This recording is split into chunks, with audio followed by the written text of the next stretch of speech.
Good morning, everyone. Thank you for joining us on our very first book club and our first day of Buy Back Your Time by Dan Martell.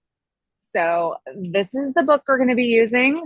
I know some of you have also downloaded it on Audible, but I just kind of have some notes that I wanted to go through on chapters 1 and 2.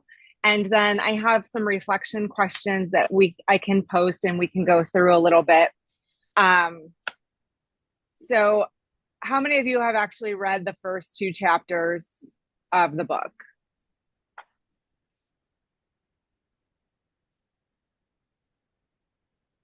Not a huge deal if you haven't, but I'm just going to start going through. Hi, Arlene. Welcome. Hi, good morning. How are you? Thank you. Good. We're just getting started. This is going to be super casual, but I am recording it so we can send it out because there are quite a few people that had registered for it. And I did promise a recording for those that missed it. Okay. So today we're just going to be going through chapters 1 and 2. I kind of made some notes as I was going through it. And then I did, along with ChatGPT's help, come up with some reflection questions that we can kind of go through at the end.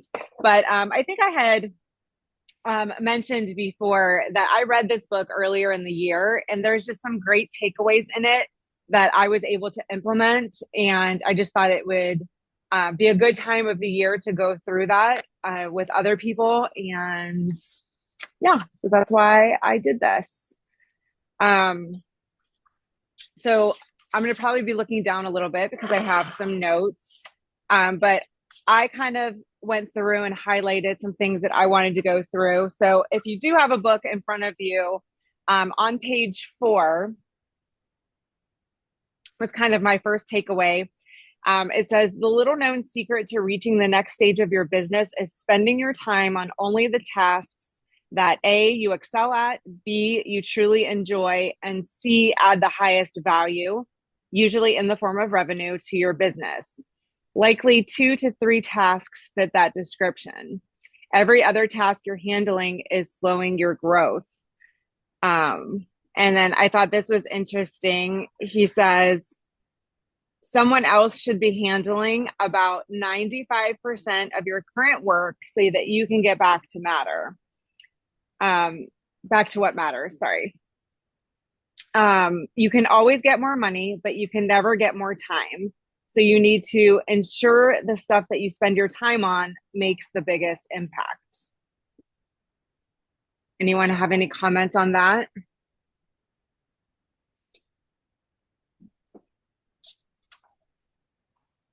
Come on, I don't want to be the only one talking here.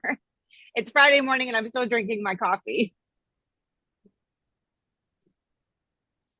Trying to unmute. I did not read it, but I agree with the points that you just shared, especially about delegating or dealing with the items that matters the most and making the most money for your business. And that's what I'm trying to work on for myself this year, this quarter, starting this quarter. So I Yeah. agree with that. And then I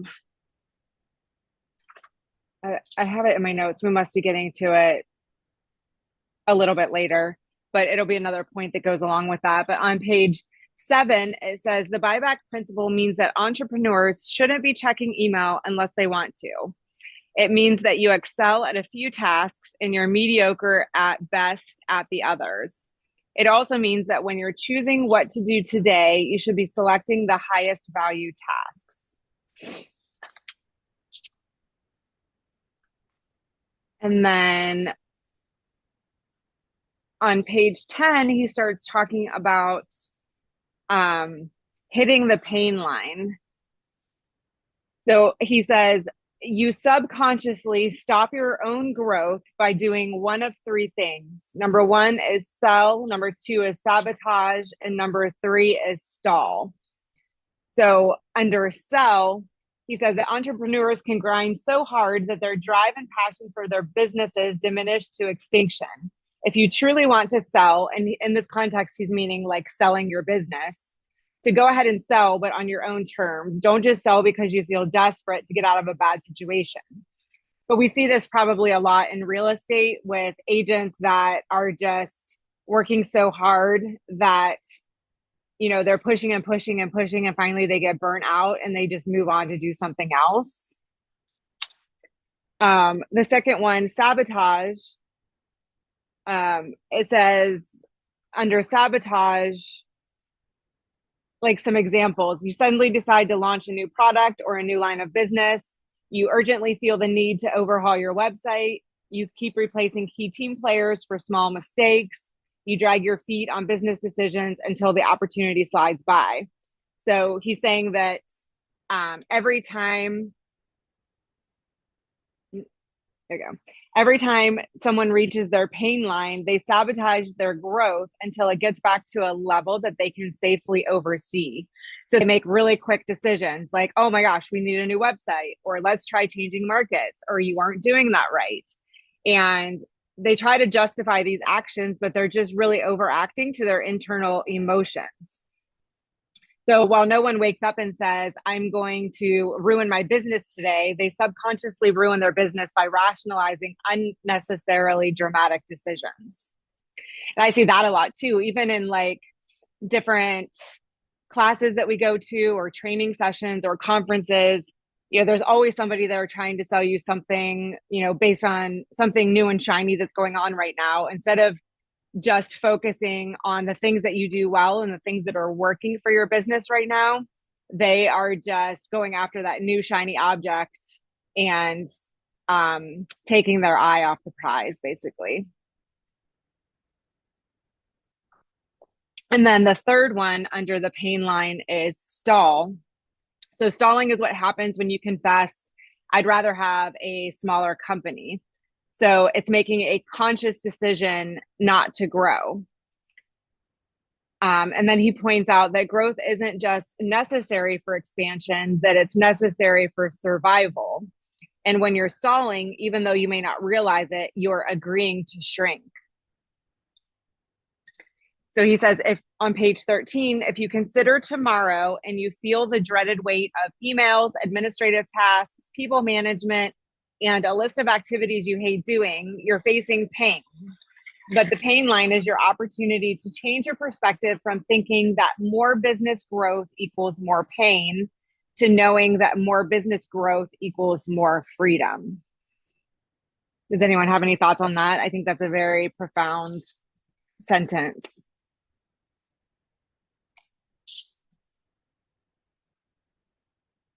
Marlene, any thoughts on that?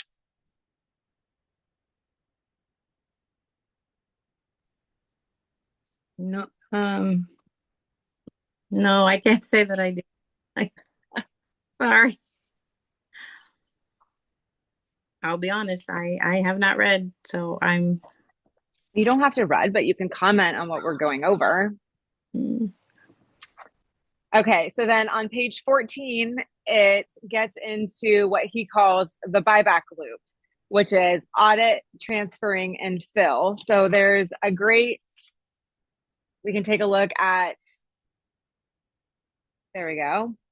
That's kind of the buyback loop for those of you that don't have the book in front of you. So the first step is to audit. So what tasks do I hate doing that are easy and inexpensive to offer to someone else? And then transferring them. Who do I have on my team, or who can I hire even part-time to take these over? And then fill. What tasks should I focus on that I love doing that I can immediately bring more money to my company? So I think this is so important. And, you know, it's basically called the buyback loop, because what will happen is you'll find that pain. And then within that pain, you start the audit process. You then go to the transfer, fill, and then kind of repeat. So it's kind of like a continuous loop that you're constantly thinking about based on what your pain points are. For me, that's why I have all my virtual assistants. I go through all my pain points. How can I find different I go through, I audit, and that's how I know what I can transfer and who can take over those tasks. So it says at the bottom of page 17, sooner or later, you'll reach a point of growth where you hit a wall and your individual efforts will no longer create the growth that your business needs. You'll either stop the growth by selling, sabotaging, or stalling, or you'll learn to overcome that pain by shifting your strategy, which is the buyback principle. The more, let me see. The buyback principle is what has allowed, he goes back and references some stories, Stuart, Keith, and Warren Buffett, and dozens of others that will learn about, take hold of their life and build a business that the more they grow, the more freedom and the more income it generates. So what I like about this book is at the end of each chapter, it gives you like 5 takeaways followed by kind of like an application section. So at the end of chapter 1, the 5 buyback rules that he has is number 1, the buyback principle. Don't hire to grow your business, hire to buy back your time. Number 2, you can't personally outwork yourself to a better business. The problem is you only have 24 hours a day. Eventually, if you're doing everything, you will break down. Number 3, if you keep grinding, you'll eventually hit the pain line where you're experiencing so much pain that when you try to grow, you'll do one of 3 things: stall, sabotage, or sell. Number 4, when you hit the pain line, it should act as a feedback loop. This is your opportunity to embrace a new mindset or to continue on in the status quo, waiting for something to snap. And the last one, a buyback loop occurs as you continually audit your time to determine the low value tasks that are sucking your energy. Then you transfer those tasks optimally to someone who's better at them and enjoys them. And lastly, you fill your time with higher value tasks that light you up and make you more money. Then you start the process all over again. So that is the end of chapter 1. A great question that he poses on page 20 is to ask yourself the question, what would I fill my time with if I wasn't spending all of it at work? Can someone answer that question of what you would do to fill your time if you weren't spending it all at work? I'd probably be at the beach. I'll be right there with you, girl. Most of the time, I'm working at the beach. Marlene, let me guess. Marlene would be on a cruise. Yeah. Rhea would be hanging out with her baby and her husband. Not in the middle of the night. Absolutely. Anyone else? You be riding your motorcycle. Yeah, definitely. And probably thinking some strategies on how I can apply buy back your time to myself. Yeah. I never thought of the time wasted as a sabotage to what I needed to accomplish. That's a very interesting way to think about it. Yeah. I'm going back to that page. Like I'm sabotaging my own progress in the things I want to accomplish on what I'm wasting time on. Well, and like looking at it, like on my perspective, I mean, probably not so much anymore, but I would say in my earlier years, you start along. Like, here's a great example. Like when I made the decision to hire you, Marlene, I had started handwriting the letters. That was my main form of marketing. I was mailing out all of the mailers. It was working beautifully, but I could have got to the point where I got so busy because of doing that activity that I could have sabotaged myself by saying, oh, I'm too busy, I can't do that anymore. And what's another shiny object that I could do? Instead of seeing that pain point and then I guess like not knowing that I was doing it, but I did a buyback loop where I made the decision to hire you to take that over, to continue it and take that off my plate and give it to you so that I could continue working with buyers and sellers and selling real estate, which is what I love doing. But I could have stopped there and I could have sabotaged very easily because I mean, you were ultimately kind of like my very first like real official hire. That So is. I find that very interesting. Mm-hmm.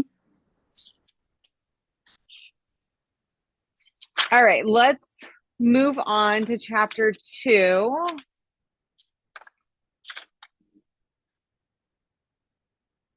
And I have a bunch of quotes I highlighted, so I'm just going to throw them out there until I get to the first topic. One is on page 24. Perseverance without passion isn't grit, but merely a grind. And our passion is where our marketplace values lie. The more we give ourselves permission to clear our calendar to invest in projects that light us up, the more our business will grow. We just need to learn how to get unstuck from the day-to-day work without having the wheels fly off. You have unique gifts that create real value. Clear out your calendar so you can practice those gifts. Oh, here is what I was looking for earlier when we were talking about, let me see if I have it highlighted.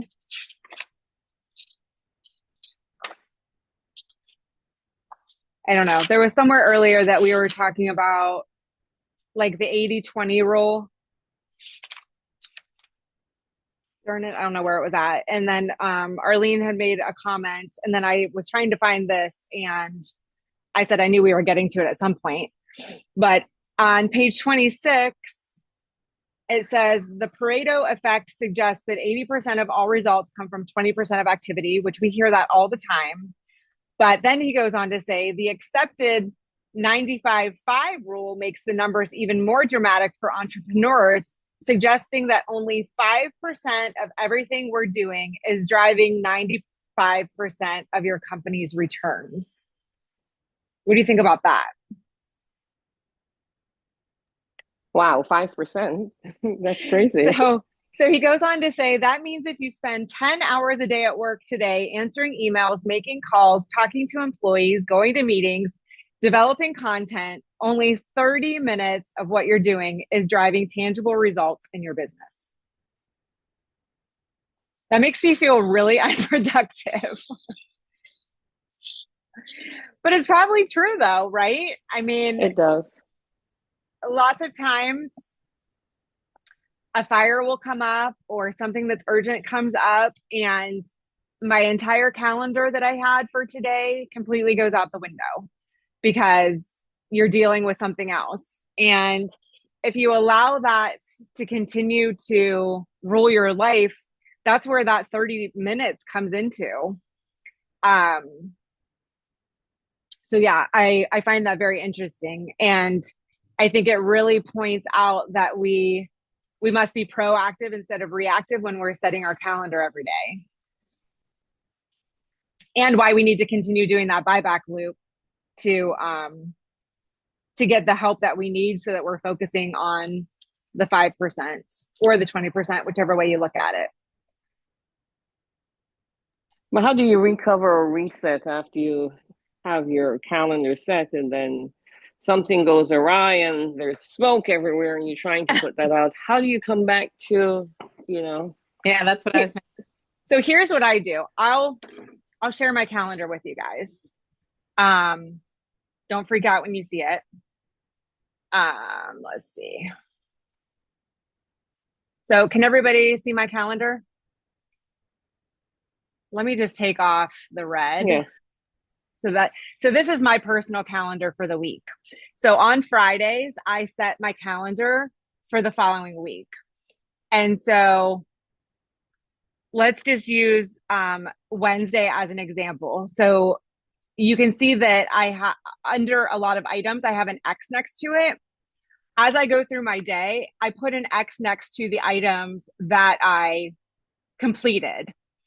So, I actually did do this yesterday, but as an example, my day did get away from me a little bit on Wednesday, and these two items I did not complete on Wednesday when I hoped to do them. So typically what I would do if these were not done, I would move them to another day on my calendar until I finally cross them off. And so my team uses, we go by, we use the principles out of the book, the 12-week year. So instead of annually goal setting, we goal set every 12 weeks. And I have a great class coming up on that on December 17th, where we go through the principles of the 12-week year. And then I share with you the sheet that we use on my team to track it. So basically you come up with the 12-week year of all your goals you want to accomplish, and then you break it down weekly. So when I go to do my calendar today for next week, I'm going to print off, next week is week 3, correct? Is that right, team? I think we're on week 3. So I'll go into week 3 of my 12-week year. I'll print that off, and then, because I'm a visual learner, so then as I add each one of those items onto my calendar, I will then check it off. So that way I know that if everything that I goal set on my 12-week year goes onto my calendar and I check each one of those items off on my calendar, I'm on track to hit my goals. And our goal on our 12-week year is 80% or higher. So we're not looking to be 100% perfect, but that just kind of sets it up so that you're kind of setting yourself up for success. So that's kind of how I do it. Does that make sense, Arlene? Yes, it's actually more realistic at shorter goals or shorter time period. Yeah. And what I found for me personally is, sometimes I get stuck and I'm like, okay, like what should I be doing right now? Or if it's a day where it's super, super busy and I'm kind of all over the place, I just go back to my calendar, because I know that if I go back to my calendar, if I get all of that done, like that's my 20%, or I guess my 5%. But I also include time on my calendar for emails and following up. So if I look at my inbox and I'm stressed out because I have a ton of stuff in my inbox, I know that I have time sometime today on my calendar that I'm going to get that taken care of. So I know that I don't have to worry about it right that minute. So that's kind of how I do that. Page 29, he starts talking about the drip matrix, which I think is amazing. So I'll kind of share that with you. That's what it looks like. On the left-hand side, it's items that make you money, and then the bottom is what lights you up. So he takes a couple pages to go through it, but basically it is delegation, investment, replacement, and production. So he goes through each one and first talks about delegation. So delegation makes you little money and drains your energy. So it's like those menial tasks that are sucking your energy. So for me, one of mine is answering the phones and responding to text messages, because it's always nonstop. So that is something I can easily delegate out to someone else on my team. The next one that he talks about is the replacement category. So the replacement category are things that make you money but drains your energy. So here you'll find highly important tasks like onboarding or selling or marketing or managing your team. These tasks are all high value, but they may not light you up in the way that they once did. Then the next category is investment. So it makes you little money, but it lights you up. So this is the area that contains tasks that light you up, but don't necessarily make much money, at least not today. So every task here is an investment. It could be in yourself. It could be in relationships. It could be in your business. collaborative, thought-provoking activities. Typically, tasks in this quadrant fall into these categories: physical activities, time with others, hobbies, industry collaborations, personal and professional development. So if you saw on my calendar, I have all different colors on my calendar. And these items that would fall under the investment quadrant are actually the items on my calendar that are in gold. And then production is the final quadrant, which makes you lots of money and lights you up. So when most of your tasks are in this upper right-hand corner, you're making lots of money, your energy is flowing, you're living in true freedom. So here you're highly energized and the market responds by bringing you more money. As the market pays you and your company more, you have more money to buy back more of your time and energy, giving you more room to invest in what lights you up and makes you money, which makes you more money, creating the buyback loop that we talked about in chapter 1. So this is the quadrant where you want to spend as much time as possible, depositing time into the quadrant that only includes tasks that both light you up and makes you money. He says, the main thing is to keep the main thing the main thing. Any comments on that matrix? I mean, for me, I'm a visual learner, so I like to be able to look at that and, you know, even to be able to like draw it out on a piece of paper to start writing items in there of what I could delegate, what I could replace, or items that I want to invest in, or, you know, the items that fall into that production category that I'm good at and that I love to do.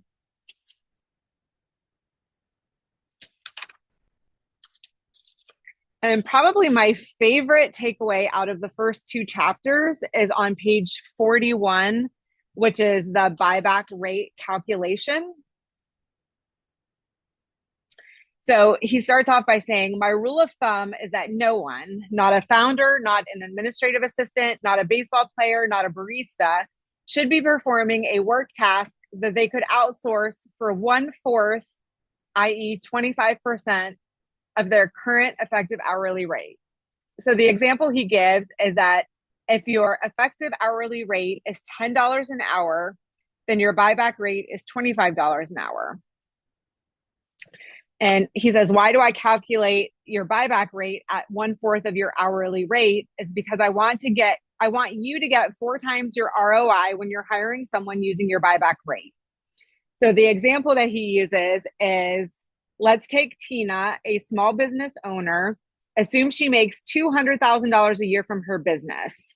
So if she makes $200,000 a year, 1/4 of that is what?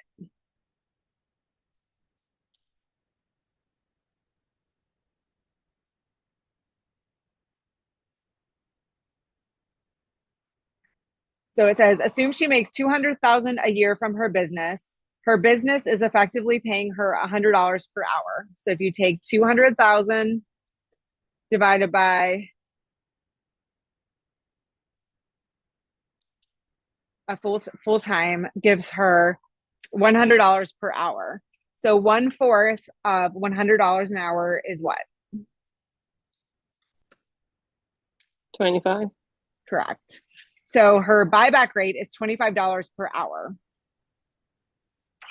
So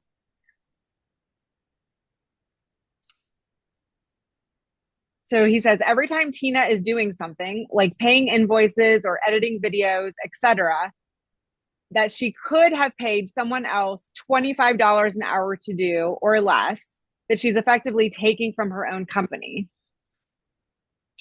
So what he goes on to say is that everyone has a buyback rate. Even if you currently take in only $50,000 a year from your company, your buyback rate is approximately $6.25 per hour. And that even if that's all you can afford right now, you still might be able to provide a useful job to someone to be able to buy back your time and get that off of your plate. So one of the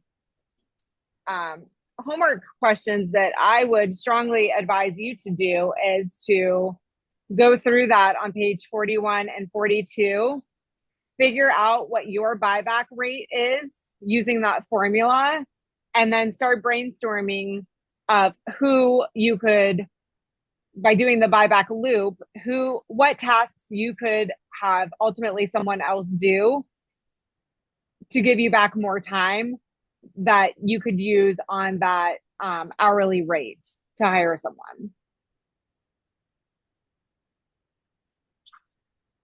Thoughts on that?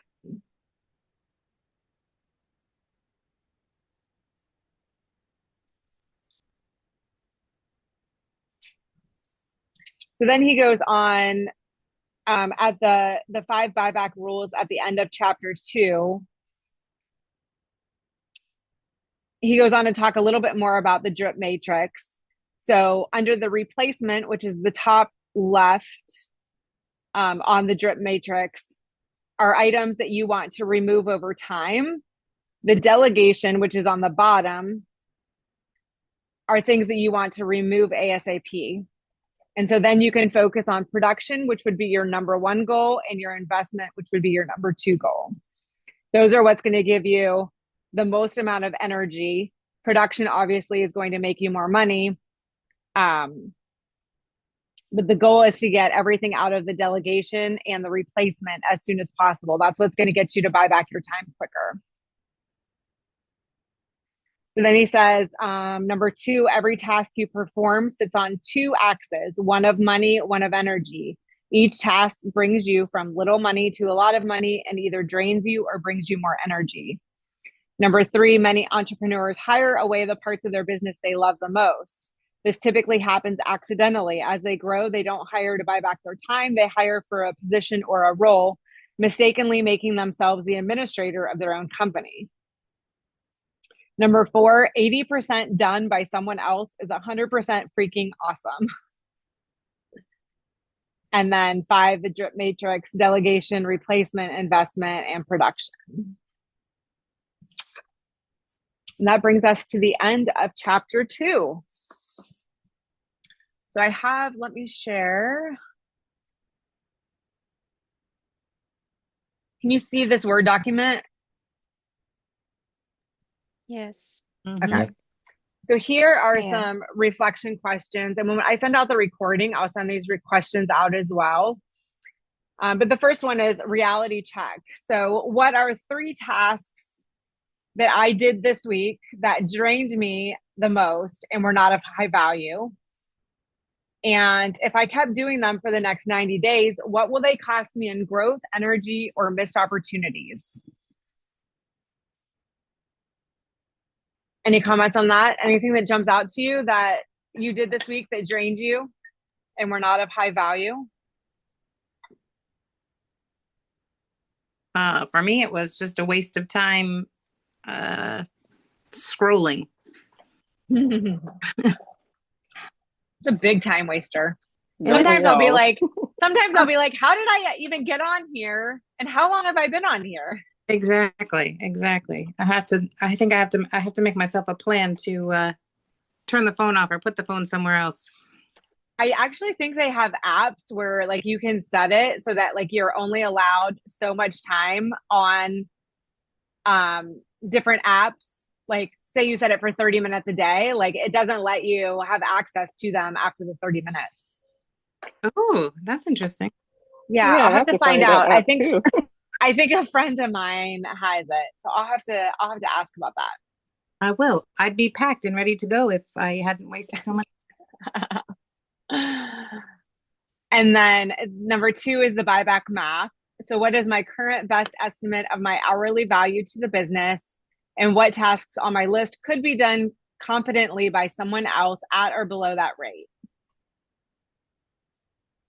And then I like this one, like it's kind of pushing you on to get things off of that delegation bottom quadrant. So which 5 reoccurring tasks could I hand off this month with a simple screen recording and a checklist?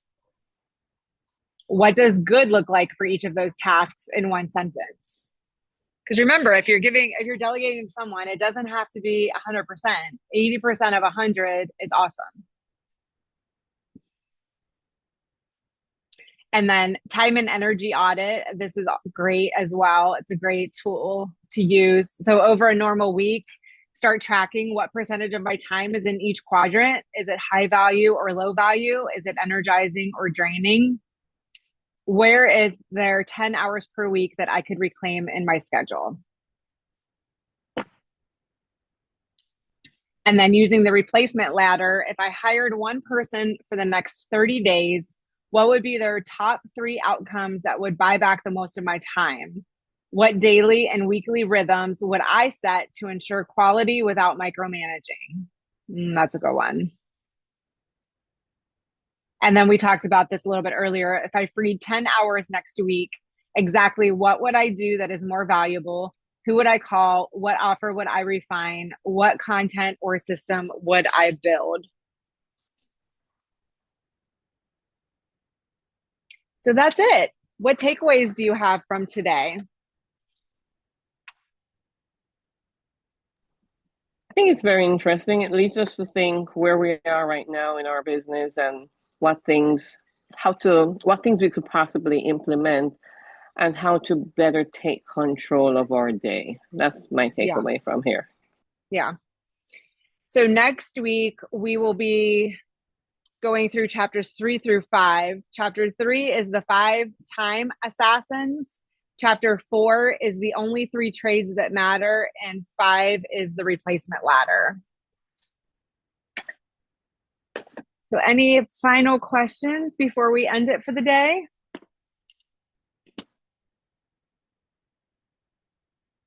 Thanks everyone for joining. This was fun. I hope you're enjoying the book. I got so much value out of it.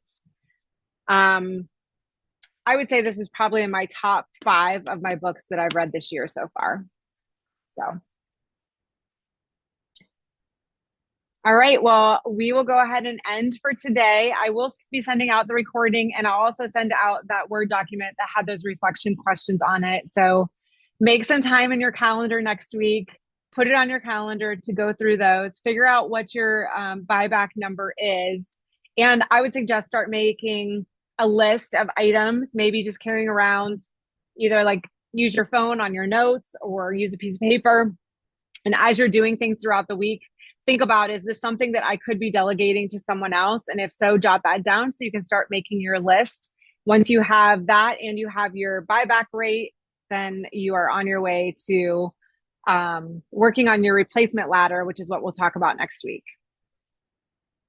All right. Well, thank you, everyone. I'll see you next week. Bye. Bye. Bye.